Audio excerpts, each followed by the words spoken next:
नमस्कार।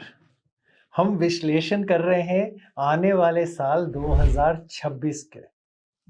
ये विश्लेषण करने से हम ये जानने की कोशिश करेंगे कि ये अगला वर्ष 2026 आपके लिए कैसे आने वाला है। 2025 थोड़ा विकेट गया सबके लिए, थोड़ी परेशानियां लेके आया, थोड़ी सी चीजों में क्षमताओं में कमियां करके दी लोगों को, और उतार चढ़ाव तो बहुत सारे दिए पूरे दुनिया भर में सभी को। लेकिन ये 2026 कैसा जाएगा, ये हम राशि अनुसार समझेंगे। आज चर्चा करेंगे मेष राशि वालों के बारे में कि उनके लिए 2026 साल कैसा जाने वाला है। तो 2026 साल में मेष वालों के लिए ये रहेगा अंदरूनी अपने अंदर के बदलाव का समय। और बाहरी प्रोग्रेस का तो ये साल ज़रूरी है कि बाहर जो उनकी क्षमता आगे बढ़ेगी वो ये साल उसके लिए है।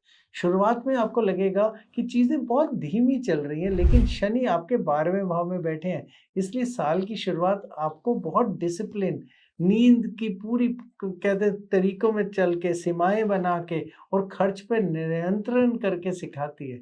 लेकिन जैसे-जैसे साल आगे बढ़ेगा और बीच में मध्य में आएगा, गुरु राशि बदलेंगे और देखिएगा स्टेबिलिटी, यानी कहीं न कहीं क्लियर डिसीजन, साफ चीज़, सफाई, साफ तरीके से क्षमता देंगे डिसीजन लेने की, और कहीं न कहीं बेहतर आपको सपोर्ट भी करेंगे और मुझे महसूस होने लगेगा। अक्टूबर के बाद आत्मविश्वास बहुत बढ़ेगा, रिज़ल्ट बहुत दिखाई देंगे। ख़ासकर आप देखेंगे कि आप बहुत कंसिस्टेंट होते जा रहे हैं। तो पहले बात करते हैं शनि की। शनि मेष राशि वालों के 12वें भाव में रहने वाले हैं और 12वें भाव को एक्टिव करेंगे, जो है खर्च का, आपकी नींद का, आपके विदेश में जो कार्य होते हैं उसका, थोड़ा अकेलेपन का, थोड़ा अध्यात्म का भी। और दृष्टि डालेंगे दूसरे घर पे, 6वें घर पे और 9वें घर पे। इससे बढ़ेंगी ज़िम्मेदारियाँ और थोड़ी आपको सीमाएँ बना के रखनी पड़ेंगी। जब गुरु की बात बोलें तो शुरू में वो मिथुन में होंगे, वक्री से फिर मार्गी होंगे, फिर 2 जून को वो कर्क में चले जाएँगे, फिर 31 अक्टूबर में वो सिंह राशि में चले जाएँगे। इससे आपके तीसरे, चौथे और 5वें भाव के ऊपर असर पड़ेगा, और गुरु की दृष्टि 5वीं होती है, 7वीं होती है और 9वीं होती है, जो अलग-अलग चरण में अलग-अलग जगह पे डलेगी। पहले डलेगी पहले चरण के अंदर 7वें, 9वें और 11वें भाव पे, फिर दूसरे चरण में डलेगी 8वें, 10वें और 12वें भाव पे, और तीसरे चरण में डलेगी 9वें, 11वें और 1 भाव पे। जिस भी भाव पे दृष्टि डलेगी, वो भाव में बदलाव आएँगे और उसमें बढ़त होगी। राहु और केतु की बात बोले तो कि राहु इस समय 11वें भाव में है आपके मेष राशि वालों के, और फिर वो वहां से मकर में चले जाएंगे। और केतु जो इस समय कहते सिंह में है, वो कर्क में चले जाएंगे। इससे बढ़ेंगी आपकी महत्वाकांक्षाएं, थोड़ा सा ओवर थिंकिंग बहुत बढ़ जाएगी, और कहीं ना कहीं आपको सीखने पे और अपने बिजनेस की कोई समझ और रिसर्च पे काम करना पड़ेगा। जहाँ पैसों की बात बोलें, करियर की बात बोलें, तो पहले चरण में यानी जनवरी से मार्च तक आपको दिखेगा कि आपको अपनी क्षमता बढ़ाने के ऊपर जोर डालना पड़ेगा। प्रयास ही आपको जीत दिलाएँगे। आपके बृहस्पति तीसरे में आपकी स्किल्स, आपकी क्षमता बढ़ाएँगे, साहस बढ़ाएँगे, आपकी मार्केटिंग करने की क्षमता बढ़ाएँगे, आपकी कम्युनिकेशन भी बढ़ा देंगे, और कहीं न कहीं छोटे-छोटे यात्राएँ भी बहुत करवाएँगे। शनि 12वें में होंगे तो चेतावनी देता है, लेकिन अगर आपने वो चेतावनी नहीं सुनी तो वो आपको नुकसान भी देता है, इसलिए ट्रैक नहीं किया तो खर्च में बहुत ज़्यादा बढ़ाव आ जाएगा।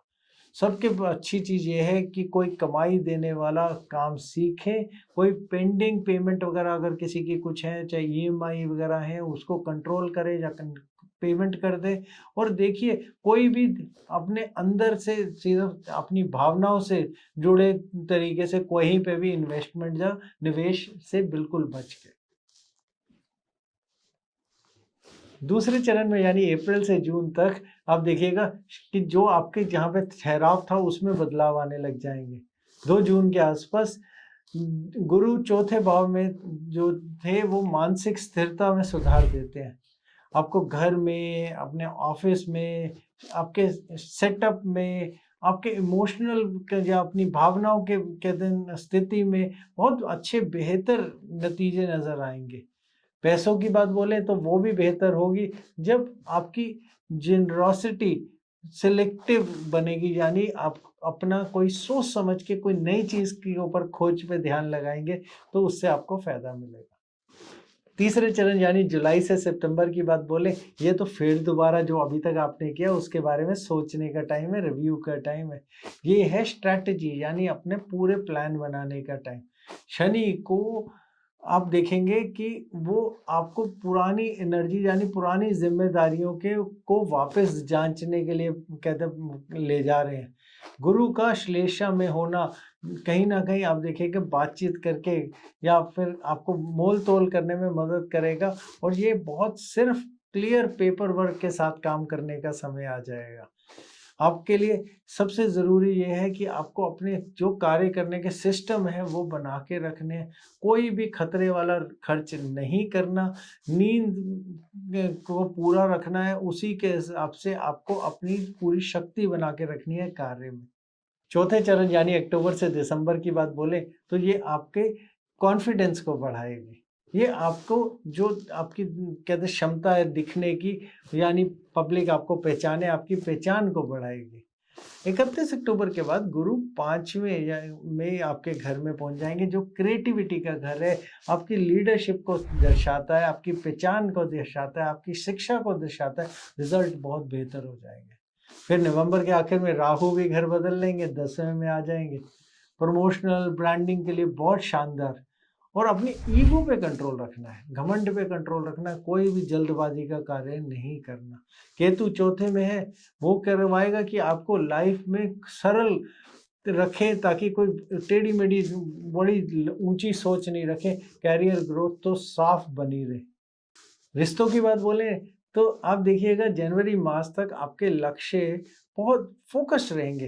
कम्युनिकेशन लेकिन थोड़ा सा गैप हो सकता है, यानी कहीं जो आप बोले दूसरे कुछ और समझे हो सकता है। लेकिन जून और से लेके अक्टूबर तक मन शांत होगा, आपकी बॉन्डिंग या किसी के साथ जुड़ाव बहुत अच्छा बनेगा।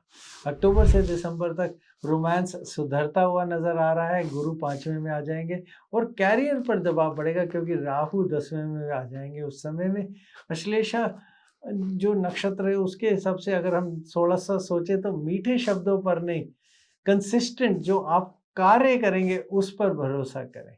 स्वास्थ्य की बात बोले तो शनि 12वें में आ जाएंगे। नींद और बर्नआउट यानी ज्यादा कार्य करने से शरीर में नुकसान होने के पूरे क्षमता बन जाएगी, इसलिए नींद थोड़ी डिस्टर्ब रहेगी, रात में चिंता बनेगी, इसलिए ओवरवर्क या ज्यादा काम करने से थकान भी बहुत होगी।